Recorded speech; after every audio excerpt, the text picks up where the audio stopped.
Welcome everybody to Cheap Pops. I have the power! Yeah, but do you have the remote? Yes, I do. Here you go. Welcome everybody to Cheap Pops. As I said, if you can't tell, we went and saw Masters of the Universe. And so and before I get into it, we are going to give spoilers. Spoiler alert! So if you haven't seen Masters of the Universe in the theater, then don't listen to this part of it. So what did you think of the movie overall? I freaking loved it. I did too. Nostalgia trip for me.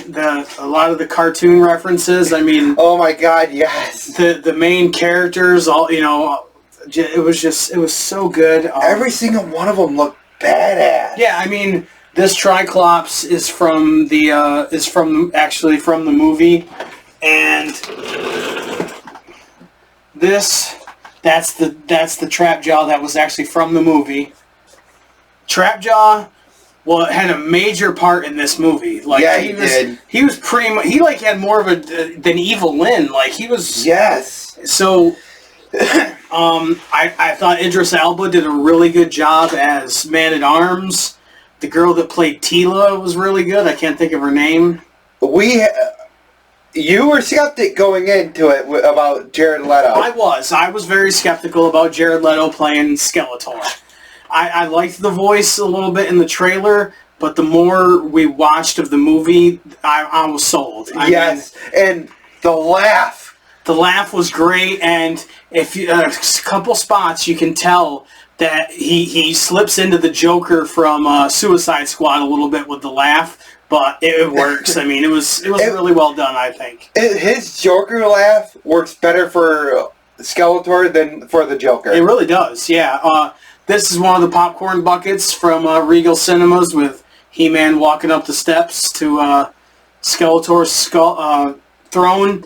I wanted the Castle Grayskull, but they didn't have any of those, and they didn't have the Sword of Power drink thing, but I think this is badass. I didn't put batteries in it so you can't see the flames light up, but I'm happy I bought it. It was really cool. The story was really good, I think. A balance between like modern day and then, them going to Eternia. Not that was, but I thought it was really good. My god, a callback to the original Masters of the Universe with Dolph Lundgren? Yeah, to the original 1980s movie with Dolph Lundgren being in there. And, Moss Man was in there, Beast Man was in there, Ram Man, Fisto, which... He fists people. Which is... It just... A lot of people say it was too campy or there was too much humor. I disagree. If you watch the cartoons... that's what it was. Like, it was campy. There was humor in it. It's a show based off of action figures that turned into a cartoon and then turned into movies. Yes. Like, what are you expecting? I think some people, when they see these movies, they overthink. Yes, they need really do what they need to be. And as I'm 45. From a nostalgia standpoint, this hit me right in the feels. Like, it was really, really good. And I think there's 3 end credit scenes. The first one made me so happy. I'm not going to say what they are because I want people to see the movie. So if you go to see the movie, come back and watch this. But if you've seen it, let us know what you think about, if you agree with our opinion. But this from the cartoon, Faker. I freaking love Faker.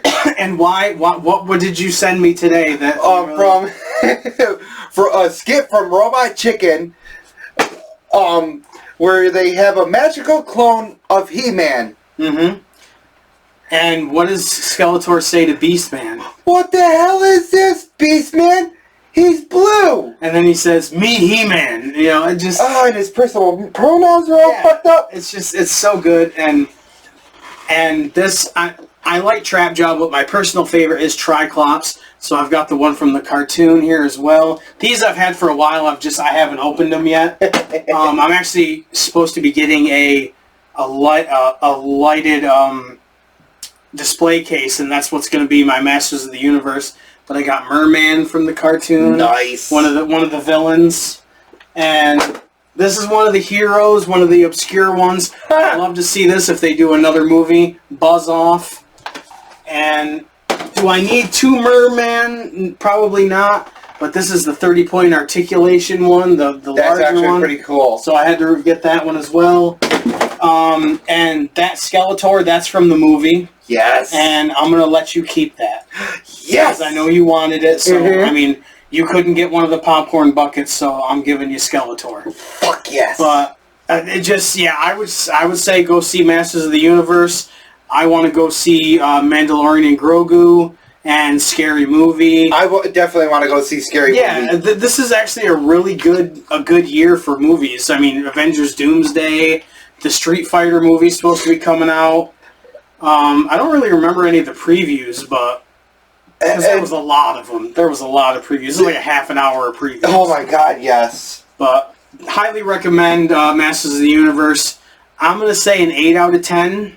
And the music was really well done, so I would say go see it. And we do have some wrestling to talk about, though. Yes. AEW's Double or Nothing happened while we were away. And during the buy-in, Renee Paquette brought out Mick Foley. And Mick Foley ended up doing an angle with MJF, and MJF gave him a low blow. A lot of people are saying that it's going to lead to Mick Foley wrestling a match. I hope not, because the dude can barely walk. Like, he's kind of like Ric Flair, where they're never going to stop. You know, I think Mick Foley would be happy dying in the ring, but I don't want to see that happen to him. No, neither do I. But I like that he's in AEW. I think he's good for the younger wrestlers there and everything. So one of the most nicest people that you can meet. Yeah, Mick's a really great dude. I mean, your experience with him wasn't that great because of what happened that day. Yes. But, you know, one other thing before we get going. I bought this today. Because of Masters of the Universe, She-Ra, Princess of Power, one of the end credit scenes, I'm just saying, awesome. I said I wasn't going to say it, but damn it. I already said you spoilers, jackass. So, yeah, so, the Double or Nothing, I watched the whole thing. I watched the 0 hour and the whole pay-per-view. So, the women's tag title eliminator, Zeta Steel and Viva Van versus Divine Dominion. Divine Dominion won with a double choke slam with 15 seconds left in their 5-minute time limit. Then the Ops versus the Death Riders, Hook, Anthony Bowens, and Shibata versus Claudio Castagnoli, Wheeler, Yuta, and Daniel Garcia. The Death Riders won. Like, it's a Death Riders 6-man tag. Like, no. 10-man tag, Lee Moriarty, The Infantry, Anthony Ogogo, and Shane Taylor, all from Shane Taylor multi-man matches, your favorite. Yeah, dude. I love AEW, but wow. Versus Orange Cassidy, Mark Briscoe, Roderick Strong, QT Marshall, and Big Boom AJ. We're still doing the Big Boom AJ with the Rizzler and all that stuff on the outside. Is it really getting you any more pay-per-view buys? Really? I did not watch this match. My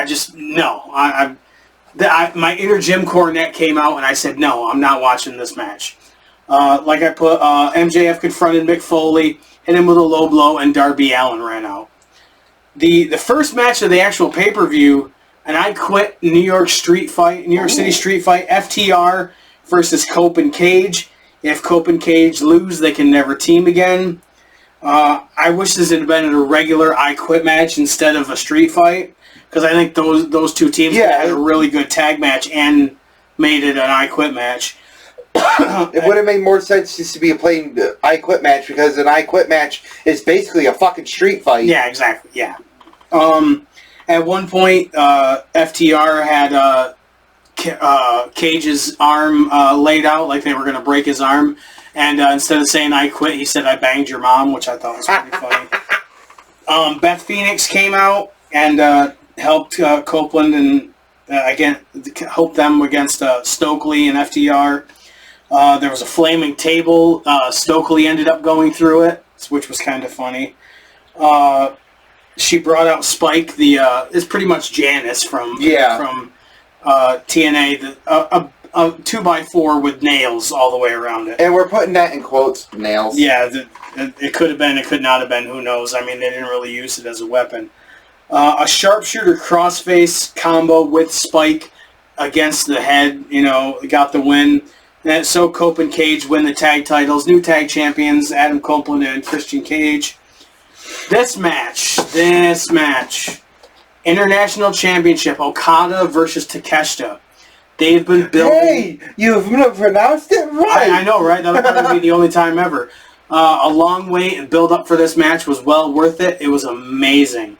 I don't know if they, gave Okada a couple Monster Energy drinks and he just felt like wrestling really well that day, but... and I know other people harp on it. It does feel like he's either broken down or he just doesn't give a shit, only in certain matches. So it was good to see that he did this for Takeshita. A great match. Takeshita won with the Raging Fire, so he's the new international champion. Kyle Fletcher returned and turned on Takeshita. So, Owen Hart tournament quarterfinal match, Mina Shirakawa versus Athena. Really good match. Athena won. If you thought anything other than the outcome, I don't know what to tell you. Athena's been Ring of Honor Women's Champion for like 3 years now. If you didn't think she was going to beat Mina Shirakawa in this match in the tournament, if you haven't been watching anything. Continental Championship, Jon Moxley versus Kyle O'Reilly. I hate to be this guy. I'm sorry, I hate to be this guy. Stop putting JR on TV. Stop. He's already talked about on his podcast that he's got dementia, or the early signs of dementia. He forgot Kyle O'Reilly's name twice. He's been calling AEW matches since it started. Kyle O'Reilly's been there at least 3 years now, and he's just now starting to forget Kyle O'Reilly's name.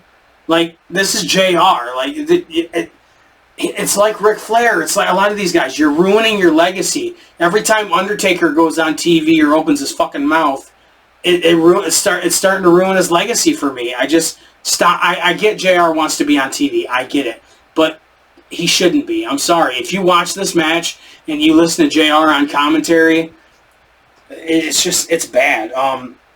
It was a good grounded pound MMA style match. Moxley retained, and JR said, "We got a new champ." Moxley came in as the fucking champ. I don't want to harp on it, but it's not good. Owen Hart tournament quarterfinal, Samoa Joe versus Will Ospreay.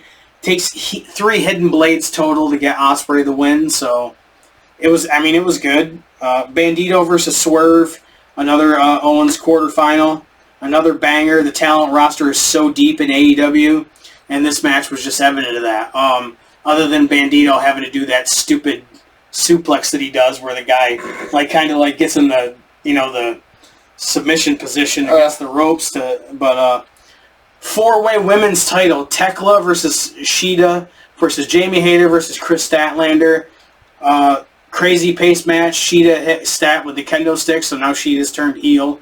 Tekla retains. I'm happy with that. Tekla still being the champion. I think she's been the MVP of the women's division this year, and I wish they would have kept Mercedes Moné off of TV because Tekla's doing so good. I don't want Mercedes to be the one to take the title off her. And also, they did a backstage interview the next week or the week after where it looked like there was dissension between the Triangle of Madness because Sky Blue's in the tournament, and then they just joked and they laughed and they said nothing can come between us, which is great because they should not break up the Triangle of Madness. No. Julia Hart, Sky Blue, and Tekla is one of the best things going in AEW today. I think Julia Hart and Sky Blue should be the ones to unseat the Divine Dominion for the tag titles. They've been there. I think they deserve a run with the tag titles. And then Stadium Stampede. Chris Jericho, the Hurt Syndicate, the Elite versus the Demand, the Dogs, Mark Davis, and Andrade. They did Metallica for a backstage video, which was pretty cool. Toa Leona did a Samoan drop with both of the Young Bucks and Jack Perry on his back. That's crazy. They did 5 top rope Ranas. Luchasaurus did a cameo, and in the backstage, I asked a question on one of his posts, and he just kind of put an emoji, But I think the super fan, John Austin, was in the back in one of the... Because one of Andrade's women, one was Tiara James and the other one was Vile, that we've seen at XWA. So Vile and John Austin, I think, are together. So yeah, it makes sense that was him. But he didn't confirm or deny it. So until he doesn't, I'm saying that was John Austin in the backstage area. They used a shopping cart and they pushed... I can't remember who it was, but got pushed down the ramp in a shopping cart, and he caught a super kick to the face, which was really funny. 7-way super kick, and Jericho wins with the Lion Salt. It was all over the place, but because of the Athletic Commission, there couldn't be any blood, and they couldn't fight in the crowd. They could fight in the backstage, but they couldn't fight in the crowd, which I guess I can understand. It's a liability thing.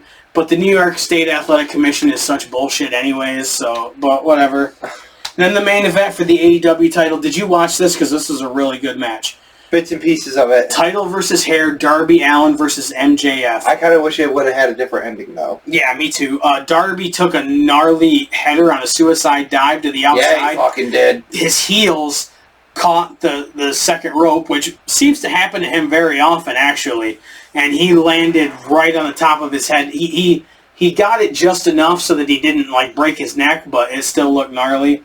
MJF did a package pile driver on Darby onto the steel steps. Darby did a coffin drop off the lighting truss. Avalanche tombstone and a side headlock takeover gets MJF the win. 3-time champ. They put Darby on a stretcher. And then Kevin Knight comes out and turns heel on Darby with a splash off the top rope while he's on the stretcher. I don't know why they turned Kevin Knight heel, and now he's with the Don Callis family, which is good for me, is fine for me, because Don Callis needs to talk for him, because Kevin Knight is horrible on the microphone. He's bad. He's trying to talk like The Rock. He calls himself the Jet, and he's talking in the third person like The Rock, and it's not working. Not working at all. And speaking of Don Callis, did you see where he was talking and his teeth fell out? Yeah, his teeth fell out in the middle of a promo. That was funny. But as far as Double or Nothing, 10 out of 10 pay-per-view for me. Oh crap! I left I left the thing over there. I'm not gonna get it. I'm gonna say for Dave's faves this time. I don't know if you've ever seen this.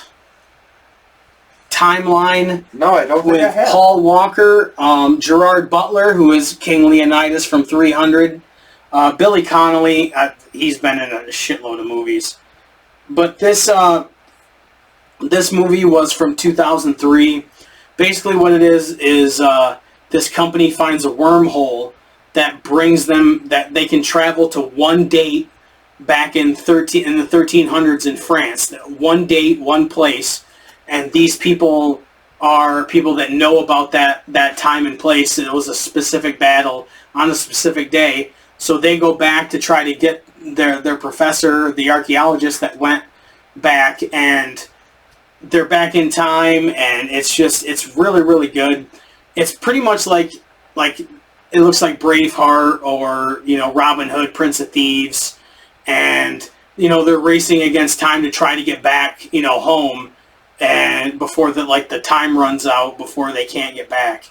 And I think it's really, really good. One of Paul Walker's movies that doesn't really get talked about. So I would say check this out. I mean, I bought this DVD at a secondhand shop for $3. You can get it on eBay really cheap. It's not streaming anywhere. I checked that because I didn't really want to watch the DVD. I just wanted to stream it. But I ended up watching the DVD just to refresh myself. But I'm not going to give any spoilers, but I think it's a really good movie. It's one of the first times I ever saw Gerard Butler, and this was when I figured out he was Scottish. I didn't know he was Scottish before this. So, really, really good. If you like Paul Walker, if you like a good action movie, and you'll notice other people too that like the guy that plays Lupin in the Harry Potter movies. He's in this. So. You'll notice other people too that if you've watched any action movies from the past few years. Let's see. I know you watched the main event, but did you watch any other of the AAA Noches Stills Grandes? No, I did not. Okay. Well, the opening match, and I gotta say, this might have been a 10 out of 10 as well. The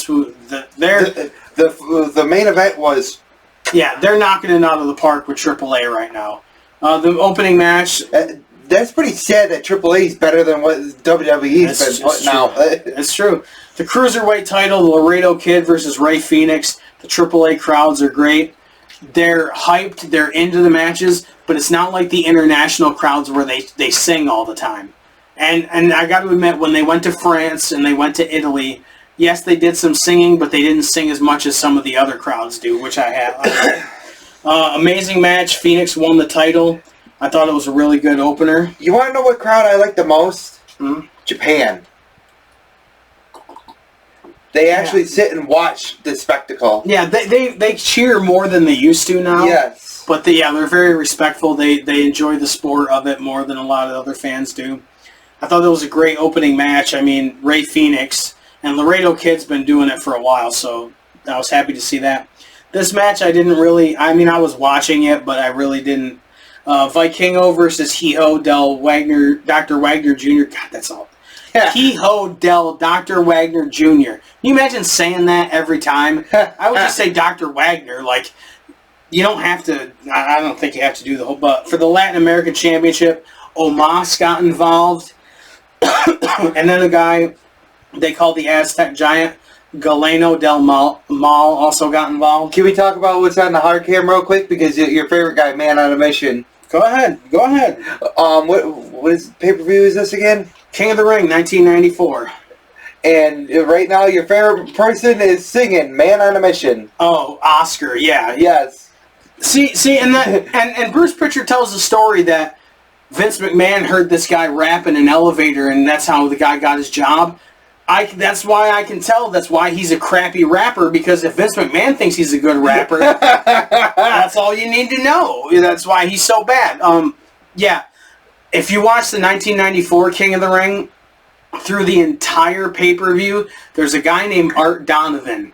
I think he was a former football player, but he's on commentary with the Macho Man and Gorilla Monsoon, and the whole show he's saying, "How much does this guy weigh? Man, he's really giving him a hard time, isn't he, Macho Man?" And Macho Man and Gorilla Monsoon are pretty much ignoring him through the entire show. Thank God. It's just...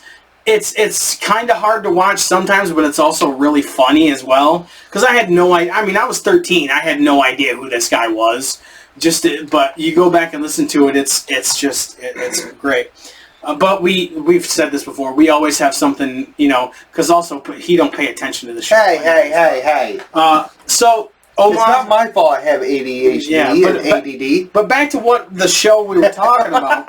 Omos helped, and so now Vikingo is the new Latin American champion. Don't really care. But for the tag titles, I like this match. The War Raiders versus Pagano and Psycho Clown. Yes. Really good. I'm glad they're using the War Raiders, because they haven't been using them for WWE when they have really no tag teams right now, and they really could use them, but whatever.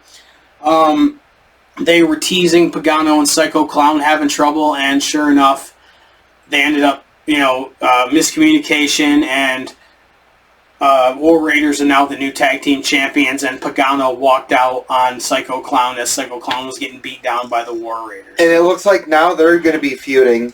Oh, absolutely. There's going to be some good matches right there. Oh, I absolutely.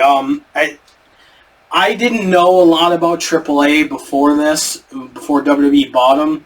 But since it's so accessible on YouTube now, I really like what they're doing. It's a hot product. I've been liking watching some of the old stuff. The one I sent you, La Parka, the original La Parka from WCW versus La Parka 2. Yeah, it's really, really good. I mean, the only thing is AAA owns a lot of the names for... Yes. But whatever. And then the main event, match versus match, El Grande Americano versus the original El Grande Americano. Both El Grande Americanos, teams Rayo and Bravo got involved, and the original, which it's the Creed brothers under masks, got involved. One thing I have to say, the Creed brothers and Chad Gable is the original El Grande. If you didn't know that, it's like the worst kept secret ever in the history of wrestling. When the Creed brothers came out there, they had like red, white, and blue, like stars and stripes all over their gear. But one of them had the American flag, and he let that son of a bitch drag on the ground, and that's not fucking cool. No. That's not cool at all. And if you're an American and you drape yourself in the American flag, you should fucking know that. That's not cool at all. But El Grande Americano ended up winning, and the original had to take off his mask, and of course it's Chad Gable. The crowd chants Gable, and his family was in the ring. They made a big deal out of it, even though people knew who it was. The mask versus mask thing is huge in Mexico. Oh, definitely. They made it a spectacle. This kind of environment is what WrestleMania main event should be. Yes. This is what you should feel for WrestleMania. The whole night, the build up and the respect that comes with what they did. And I never thought the El Grande Americano gimmick, either of them, would gotten over in Mexico, but it has. And the AAA crowd really respects that. These guys are respecting the lucha culture, and they took it seriously. All six of them, the two tag teams and the El Grande Americanos. And Gable said, I was the original, and now you're the only. So that's really cool. And now Gable is sticking up for luchadors on Raw. Rey Mysterio got his mask pulled off by Rusev, and Gable came out and just threw a shitload of German suplexes and then handed Rey the mask. So Suplex machine. Yeah, so it's really cool that they're doing that. And then people like these streamers. I'm sorry, these people that make their living streaming content about wrestling, and they go, "Oh my God, they took Rey Mysterio's mask off," as if he didn't have his fucking mask on for 2 years in WCW. Like, he'll be out in public without his mask on. It's not. I mean, I get that. It is a big thing in lucha culture, but he had his mask on for 2 years. And, I get that he put it back on when he went to WWE, but Penta's mask being ripped off, yeah. Dragon Lee's mask getting ripped off, yeah. But Mysterio, who's had his mask off before, just doesn't have the impact to me. Like, no. But AAA, yeah, this was close to a 10 out of 10 as well, and I'm glad I watched it. Let's see. We'll go. Show me what you got. I'll let you start, because I've been doing a lot of talking. This is the segment where we show off stuff that we bought, because we spend money like it's water. This is from the Pro Wrestling Crate of this month. Which I haven't gotten in a while, which I really do want to start getting again. A Bullet Club bandana. Oh, the Young Bucks one. That's cool. I like that. I like that a lot. That's really cool. Then the Micro Brawler. Mike Santana, whose contract is probably coming up pretty soon, and I wouldn't be surprised if he ends up in WWE. Oh, thank you, dude. You're welcome. Cool. Thank you. And Pro Wrestling Crate glasses. What? That's part of the crate. Like, yeah, you gotta look through them. You wait 2 months, and that's part of the crate? Like, okay, so they're like weird 3D kind of glass. Wow, alright, whatever. And this, I know that you wanted. Okay. Would want. It's the Chase pin. Oh, a Tommaso Ciampa. That's badass right there. Yeah. Yeah, I would. That's awesome. You're the man. And I don't know who the autograph was, so we're going to find out together. Ooh. He didn't bring the shirts with him, so... Ooh. Elias, that's cool, with the 24/7 title, and Dijak. See that right there? This right there is what pisses me off. Just DD. You can't write out Dijak. You can't... This is fucking ridiculous. Like, what is it? Is it $50 a month for this fucking thing? And you wait a month. It's every other month, and that's the autograph you get. I'm not saying Pro Wrestling Crate. Nothing against them. But this is cheap as fuck. Yes. Like, I could forge that. I could forge that autograph, no problem. This drives me absolutely insane.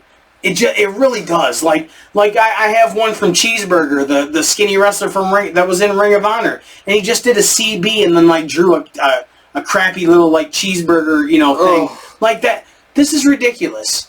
if I went to his table and I saw him signing this, I would not do it. I would say no. I would not buy his autograph. Elias is pretty good. This is cool. I mean, you know, he's Elijah now in TNA, but having him with the 24/7 title, I mean, at least he spelled the name out all the way. It's only a one-word name, but still, just that stuff bothers the fuck out of me, and it shouldn't. I'll show one thing I got. This is I don't think you were with me when I bought this or this. I'm pretty picky on the Funkos that I buy now. Yes. The Wade Wilson, when he was the car salesman from Deadpool and Wolverine, this is going to go on my movie shelf. And then I have to add to my Hulk collection whenever I can. Yes. Another Hulk Funko Pop. I've heard that Funko is going out of business, so... Which kind of sucks. It does, but I have so many of them that... Did you bring anything else? Yes. Okay, well, we'll kind of alternate here. And I don't know if anybody likes this part of the show, but I do, because I like showing off stuff that I got.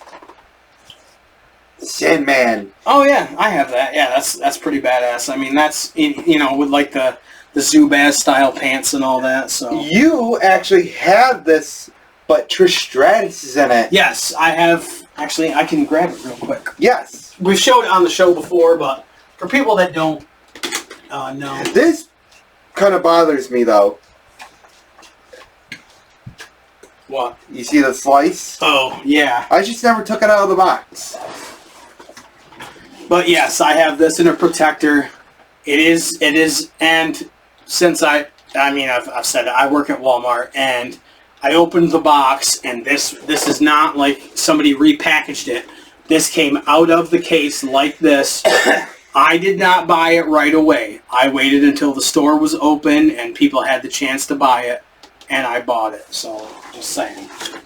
I don't do like I open the case and then I just grab everything out of it. You know, I wait, and you know, if I get the chance to buy it after I clock out, then I do. Bless you. Thank you. Is that all you got? Nope. All right, keep going. Can I get a woo?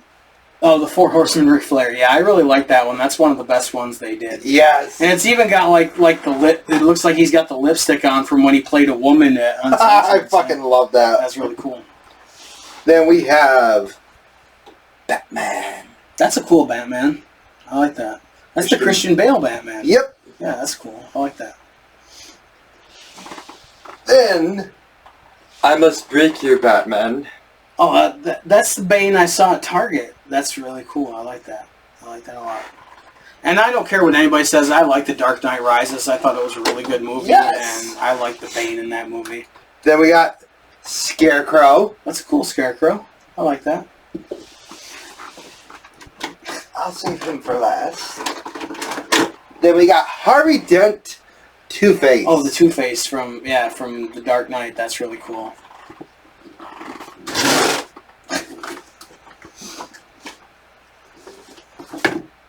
Then we got a 2002 Kane. Is that the Jack Specific one? Yep. That's cool. I like that.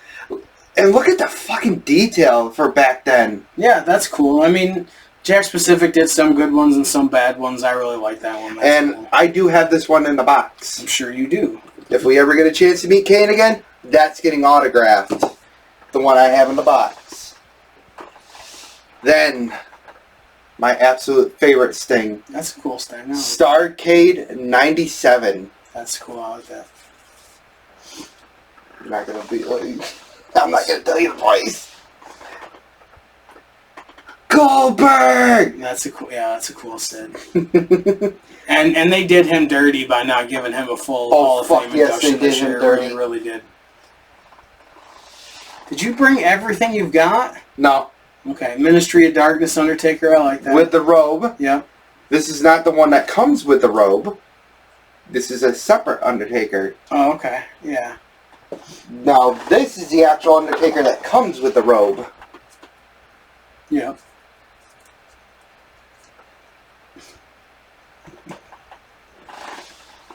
Then we have another Chris Jericho. Yep. Kind of loose. That's the only problem back in the day. The joints in the middle. Yeah, they always. Yeah, they didn't really. That's a cool Undertaker. Yep, this is pre-Ministry Darkness Undertaker. Yep.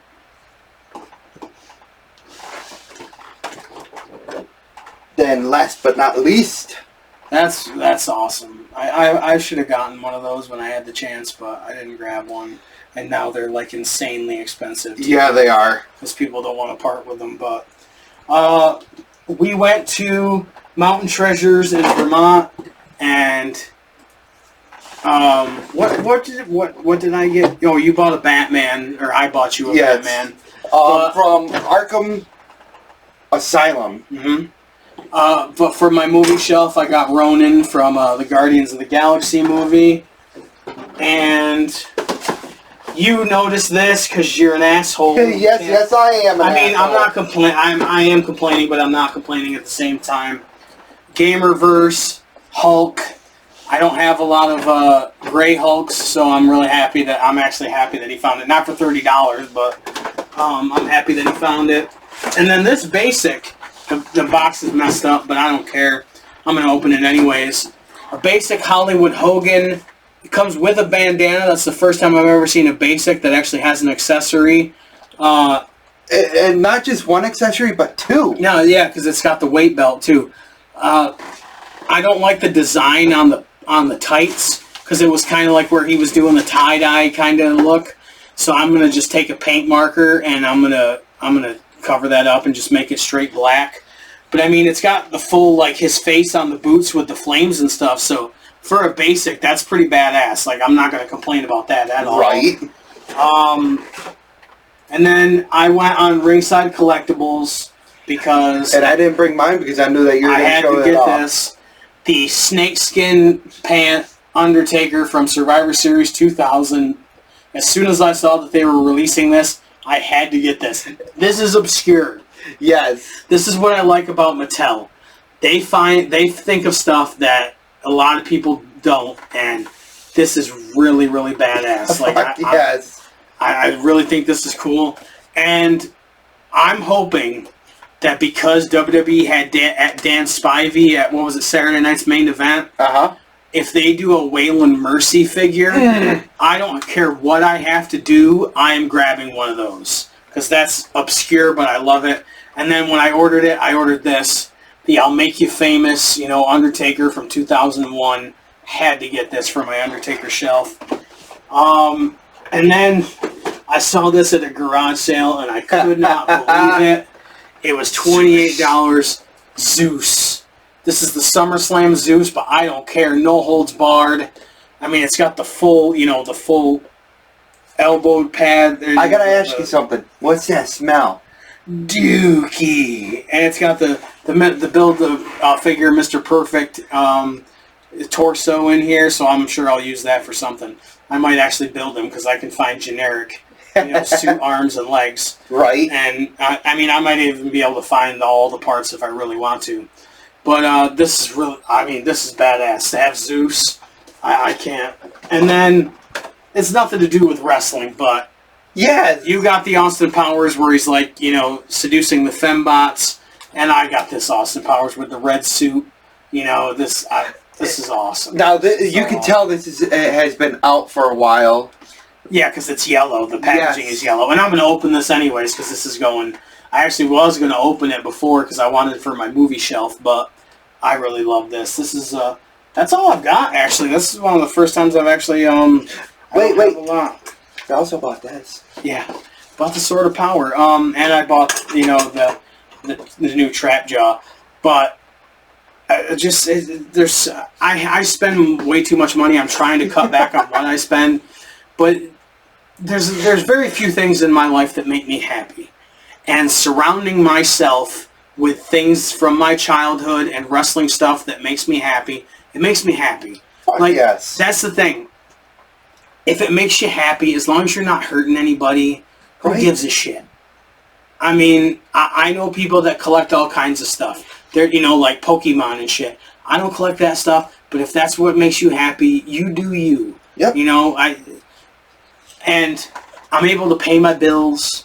I'm able to get back and forth to work. I'm able to go do things with my friends and have fun. So why should I not be able to have the things that I enjoy? Why shouldn't anybody be able to have the things that they enjoy? There's a lot of people on the planet that do not have anything. And I have the means to be able to have stuff that I enjoy. So I'm going to do it, whether people like it or not. And I'm going to show it off on this show because we like doing it. And believe it or not, we know people that watch this show that like seeing the cool stuff that we get. And that we, and they wish they had gotten, or, when we get one-of-a-kind things, stuff like that. I've got so many things from my time going to indie wrestling shows that I need to show on this show that just unique. Like I have a ring announcer card from a Northeast Wrestling show. Matt Taven's autograph is on there and a couple other people. But that's one-of-a-kind thing, like the ring announcer's card, from when he was announcing that match. I have that, there's a lot of one-of-a-kind things that I have that really make me happy as a wrestling fan that I own. And we'll be showing more stuff up. I mean, my God, we're on episode 70. I didn't think we'd get to this point, and I love doing this show with him, and we love talking about the stuff that we talk about. But we're gonna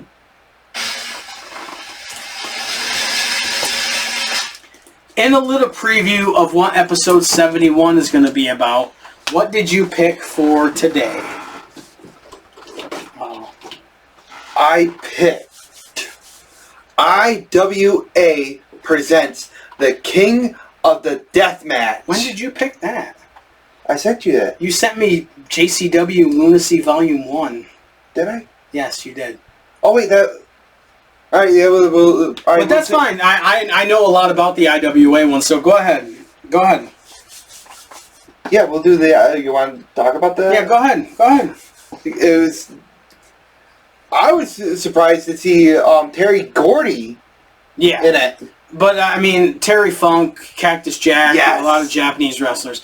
It's death matches. I mean, that's before, like, CZW and GCW were, a thing. Yeah, a thing. It's what put Mick Foley really on the map. Yes, on a worldwide scale. And it just... The only video I've ever seen of it is a lot of it is clips.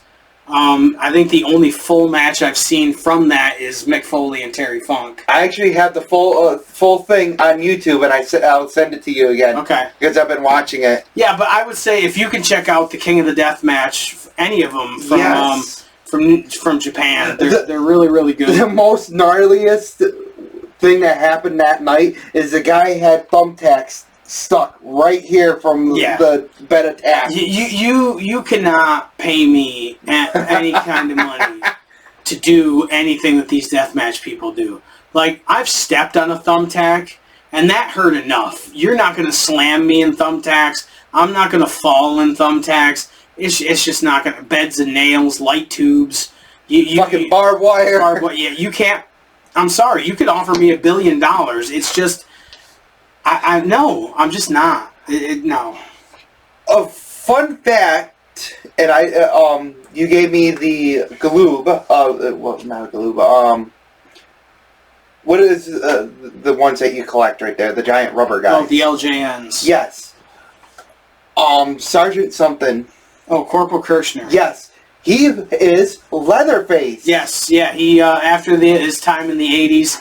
He was Leatherface over in Japan, and he did it for a long time, especially in the deathmatch community. So if he found it on YouTube, you can search out IWA Deathmatch. Definitely. The one with Mick Foley and Terry Funk is iconic. Yes. It's as iconic as you can get for 90s wrestling and deathmatch wrestling. But the one thing you did pick JCW Lunacy #1, but we'll save it for. Next week is going to be ICP. It's going to be the whole episode. Their wrestling, their music. I would consider myself a juggalo. Hell, I've got the riddle box on my arm. Not so much with their new stuff. Like, I would say after Bang Pow Boom, that was probably the last one that I really enjoyed. And a lot of their new artists, I can't get into. But We'll talk about, their music. We'll talk about the wrestling. I mean, we've got the Vampiro, action figure with the Dark Carnival. Yes. Paint. There's a lot to talk about. And we got a surprise for that. Yes. And we'll talk about their 2 movies, Big Money Hustlers and Big Money Rustlers. See right there. So episode 71 will be all ICP and, the Psychopathic Records and their wrestling career, the oddities, WWF. They were in WCW, they were in ECW. So, there's so much to talk about. And we will talk about the first episode of JCW Lunacy. We got our signals crossed with what, he picked. But, the IWA King of the Death match, that was good stuff. I mean, if you want to watch a good death match, because you could watch XPW, which is or CZW. I would go to a CZW show just to see the spectacle of it. Yes. But I'm not going to watch it on a regular basis. He likes death matches. I like them to a point. Like the one that we watched, oh my God, yes. Just out of pure hilarity, some of these are fun to watch. But AEW does that kind of stuff every once in a while with like blood and guts and stuff. But it's not my thing all the time, but I will watch them occasionally. But if you want to watch another good, and I mean good, set of death matches, with the ring exploding, I might add, is FMW. Yeah, FMW was a good deathmatch promotion, but they also had really good matches as well. Yes, they did. With like Jinsei Shinzaki, the former Hakushi, Hayabusa, Rob Van Dam and Sabu were over in FMW a lot. Masato Tanaka and Mike Awesome. Yes. Mike Awesome was the gladiator. FMW was... some of their DVDs can be pretty pricey on the internet, though, but it's worth it. I mean... And you can pull up some of the videos on YouTube. Yeah, absolutely. If you want to find the videos, you can find them. If you want a fun video to watch of theirs, where they had a ring out on the water doing a battle royal. Yeah, and Sabu's uncle almost died because there was so much fire that they could barely breathe in the middle of the ring. Yeah. Yeah, and the whole ring caught on fire. Yeah.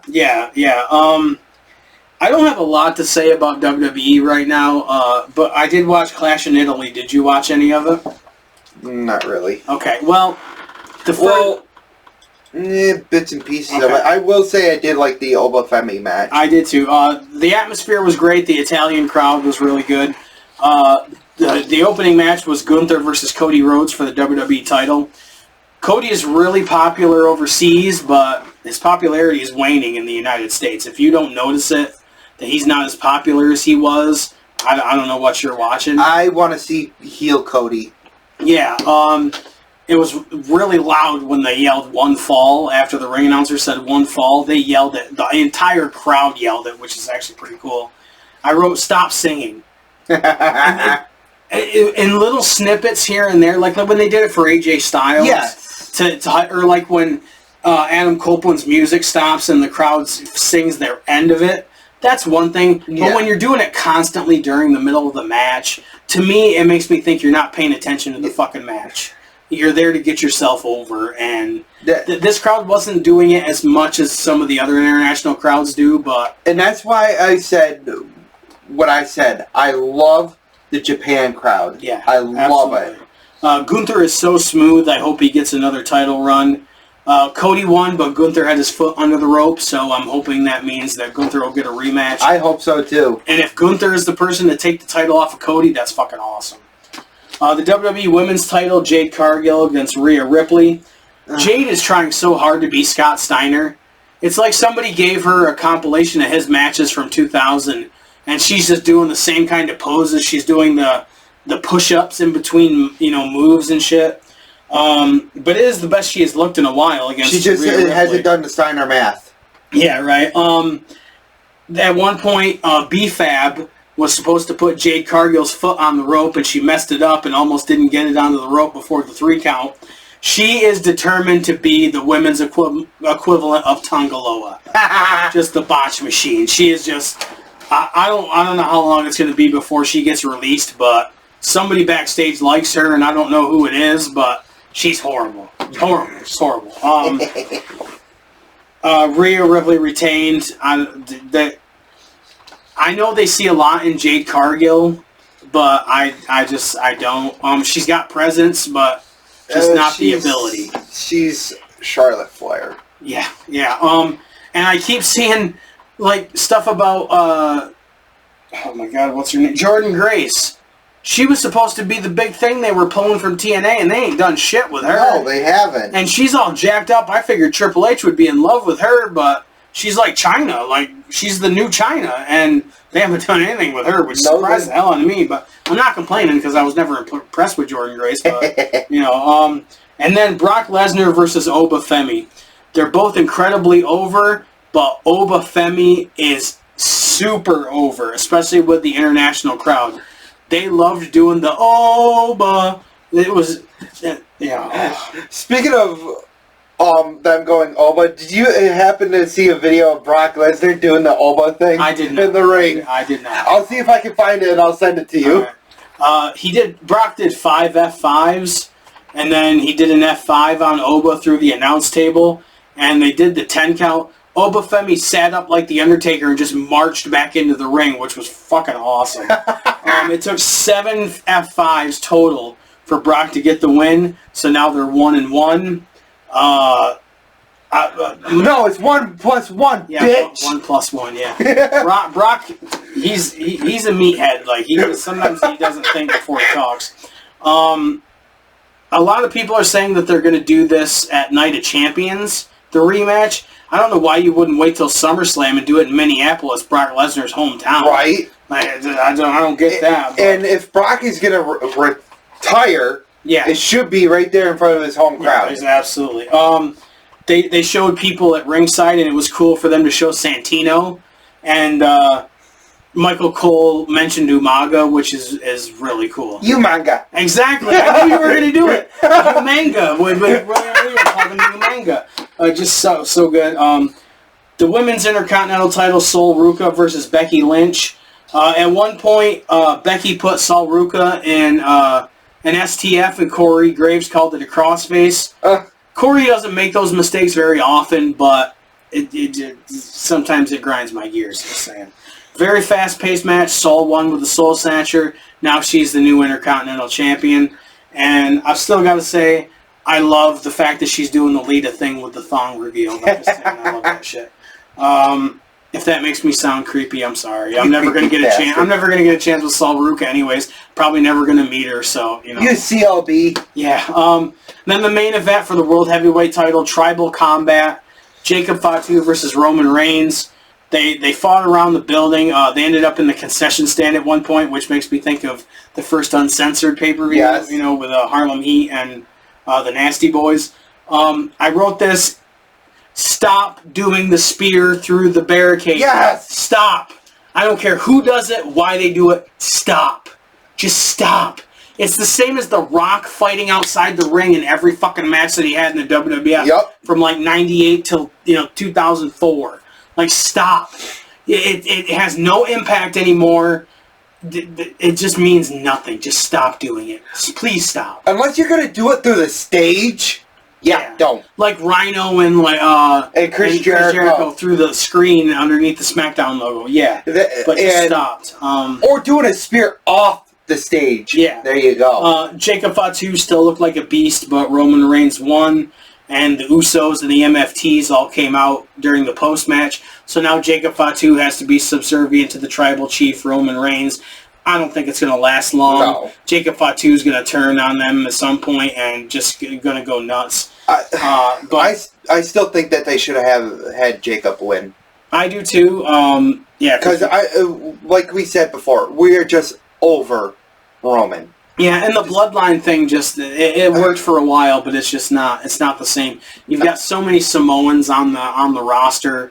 It just doesn't work for me anymore. But I wanted to talk about the state of wrestling right now, how wrestling is. There is so much stuff to watch, and I'm not complaining. If I had this much access to wrestling content when I was a kid, I would have fucking loved it. You wouldn't have gotten me out of the house. But you've got WWE, You have AEW. You have NXT. You have TNA. You have MLW. You have JCW. You have GCW. Yes. And indie promotions all over the country. I mean, think about how many indie promotions we've gone to in the past few years. We did Green Mountain Wrestling. We've done XWA. We've done World of Hurt. We went to Chaotic Wrestling. And that's just in like Massachusetts and Vermont. They're everywhere. You cannot tell me that you cannot find an indie promotion in the state that you live in or in the area that you live in. I don't care if you're in Alaska or you're in Montana or the North Dakota.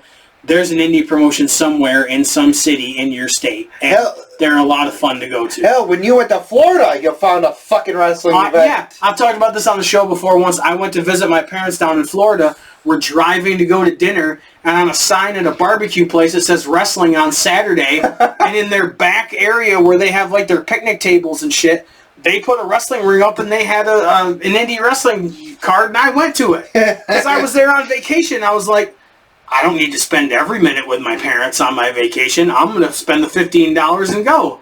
And I saw a good show, an entertaining show. I still have the poster hanging on my wall from that show somewhere.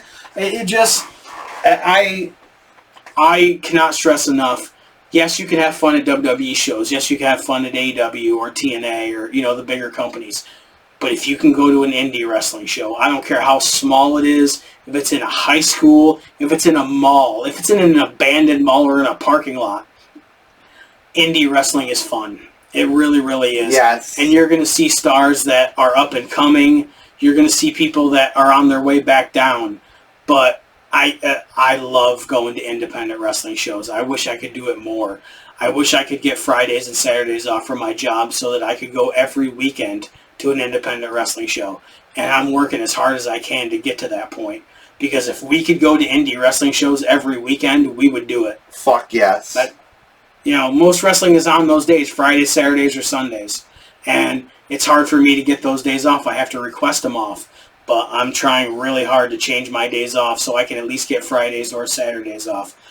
But I have to have my days off together because there's no way I'm working nights and having my days split up. There's some people I know that do that, and I don't know how they do it. But we'll have more wrestling to talk about. WWE's going to have events. AEW is having Forbidden Door. And Ring of Honor's doing Global Wars with CMLL and Stardom involved. So that's going to be really cool. Deonna Purrazzo and Steve Macklin just had an event honoring veterans, and a lot of the proceeds are going to veterans organizations, which is awesome. And I saw reports that Steve Macklin asked for his release from TNA and got it. So if that means he's going to Ring of Honor to be with his wife, Deonna Purrazzo, I'm all for it. Because if he goes to NXT or WWE, I don't think they're going to use him right. No. So I just... Because he's really good, and he was kind of floundering in TNA at this point, like pretty much everybody is. TNA, I think, needs a hard reset, and they need some name star power, but I still love watching their show. So, if you have any streaming services, chances are you can find some kind of wrestling content on them. AEW, they're on Max. They do their pay-per-views on Prime. They're on Tubi now. Back catalog of AEW is on Tubi. I don't know what MLW is on, but NWA is on, is it Comet, I think is the station, which is syndicated all across the country. Like, one of our local stations carries it. And you can watch, I think you can still watch it on Roku as well. But they're just, I don't know what MLW is on. I haven't checked out MLW in a while. But I read a report that Paramount wants to sell the rights to Lucha Underground. So if somebody picks up Lucha Underground and not even redoes it, but just the old episodes? Content. Yeah, I have it on a collection of it on Blu-ray that I bought from somebody. But yeah, Lucha Underground is. You get to see one of the best matches I've ever seen with Penta against Chelsea Green. If you don't think Chelsea Green can wrestle, watch her match from Lucha Underground with Penta. It's just amazing. And another great match, Penta versus Vampiro. Oh, yeah. Just one of Vampiro's last matches, just tremendous. So we will have a lot to talk about, but our next episode will not be talking about, we'll be talking about partially wrestling, but it's all going to be about the Insane Clown Posse, because we're down with the clown. Whoop, whoop. Just saying. And if you don't like ICP, there'll be wrestling content, and we're just gonna have fun with it. You know, or in the words of Violent J and Shaggy Toto, you can suck my balls. Yeah. Okay. Well. But episode 71 will be about ICP. At Cheap Pop Show on social media, cheappopshow.com. Mostly post stuff on Facebook. I still do stuff on X, but not as much. And I'm still looking for the folder with our TikTok videos that I need to put up. I keep looking for it. I know I have it on a hard drive somewhere, but I don't know what I did with it. cheappops.redbubble.com for merchandising. T-shirts, stickers, all kinds of stuff with our cool logos on them. So thanks so much for checking out the show, and like, subscribe, comment, let us know if you liked it or not, and so go ahead. Pop Guys out.